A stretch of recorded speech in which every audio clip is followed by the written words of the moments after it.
mapagpalang araw po sa inyo lahat mga ka-viewers. Andito naman po ako sa aking linang upang mag-uling ng aking pinagkukuperasan mga ka-viewers. Ito po yung mga baon na aking uulingin po mga ka-viewers. Ito po ibibenta ko po ito pag nauling na po ito.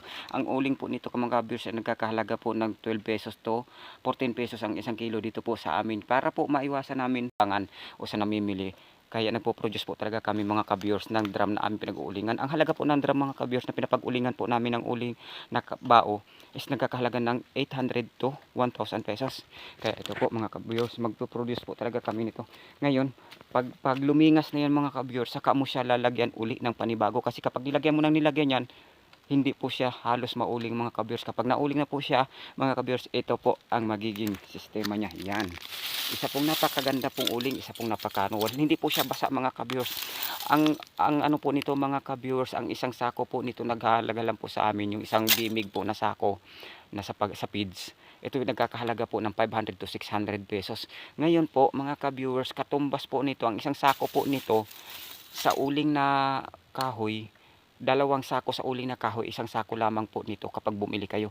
Kasi nga ito, napakatipid nito mga ka-viewers at napakaganda igatong. Hindi lamang po ito kilala sa Maynila o sa ibang lungsod kasi nga dito lang to sa amin sa Quezon Province na ginagamit namin. Ito'y napakainit nito mga ka-viewers ikumpara mo sa uling na kahoy, itong baon na ito. Ang init nito mga ka-viewers kapag nilagay mo ito sa kalan, naglalaro ito sa 85 to 90 degrees Celsius ang init nito. Talagang effective kapag gumamit ka nito. Ang isang balot mo nito na halagang 10 pesos makakaluto ng isang ulam at saka isang kanin. Yun, magkapagluto ka nun. Ikumpara mo sa isang balot, sa dalawang balot na kahoy, isang balot lang nito mga ka-viewers. Para maniwala ka sa akin na totoo at mainit talaga, ipapakita ko sa iyo yung aking kalan na may uling. Manood kayo yan mga ka-viewers. Yan, sobrang init niyan mga ka-viewers. Yan po ang init niyan, ang init factors. Naglalaro po yan sa 85 to 90 degrees Celsius para malaman natin kung talagang mainit siya. Ayun, nagbangi po ako mga Chris. Ito, medyo nasunog na kasi nga sa sobrang lakas ng init ito. Ito try naman natin ngayon, magbabangi tayo ng saging. Talagang kung effective talaga, kung talagang masyadong mainit. Yun.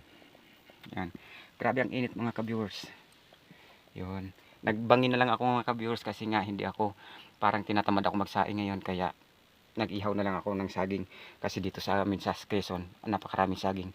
Ang kilo lang saging dito sa amin mga ka-viewers is 12 pesos lang ang kilo ng saging dito sa amin. 12 pesos to 13 pesos. Kaya yung iba hindi namin binibenta, pinapakain namin sa baboy o kami ang kumakain mga ka-viewers. Medyo nakakatipid naman sa bigas kapag ito ang ito ang ginagamit namin pagkain. Kaya yan mga ka-viewers, tingnan natin talaga kung mga ka-viewers kung talagang effective nga o sigurado ang sinasabi ko sa inyo.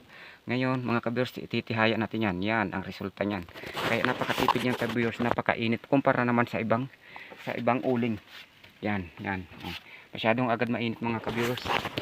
Kaya yan, napakaganda igatong ito mga kabiyers. Pwede mo siyang igatong kahit basta't gumamit ka ng blower, makakatipid ka. Ang isang uling nito mga kabiyers, ang halagang 10 peso uling nito ka-viewers, kaya na magluto ng isang kanin at saka isang ulam, isang pamilya. Kaya ito na mga kabiyers, napakainit talaga. Kaya pinoproduce namin ito. Ito ang ginagamit namin dito sa Quezon mga kabiyers. Ito yung uling. Ito mga kabiyers, hindi ito pwede itong i-deliver mo kahit saan kasi nga ito hindi bawal, lalo na pag wala kang permit sa pamili ng uling na kahoy, huhulihin ka. Pero ito mga ka-viewers, hindi ka huhulihin ito kasi nga ito legal ito na hindi ito, wala itong kumbagay, pwede kang mag-uling, mag-deliver kahit anong oras nito kasi nga ito libre ito at ito'y nakukuha lamang sa pagkukupras. Kaya kung gusto mo mag-order mga ka-viewers, kung gusto mong tastingan, kung gusto mong sibukan,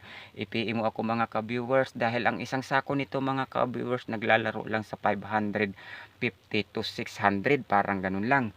Tapos ngayon mga ka-viewers, ang isang sako nito halos dalawang sako sa uling na kahoy kasi nga mas mahagad o mas ang uling na kahoy kasi nga medyo mahina ang init nun kaysa ikumpara mo dito sa uling na bao. Kaya kung gusto mong mag-order mga ka-viewers, kung gusto mo talagang makita, i-try mo mga ka-viewers, i-PM mo ako para masabi ko sa iyo kung saan nakakabili ng mga ganitong uling mga ka-viewers. Yan mga ka-viewers ang resulta. Kaya kung gusto mo ng banana, yung nag-iihaw ka sa market na ganito lang ka simple, kadali at wala pang gaanong baga, wala gaanong abo, ipiin mo ako para madeliveran kita. Kung may natutunan ka sa aking video, paki-follow mo ako, paki-like, paki-share. Maraming salamat ka-viewers at babayo sa inyo lahat mga ka-viewers. Thank you.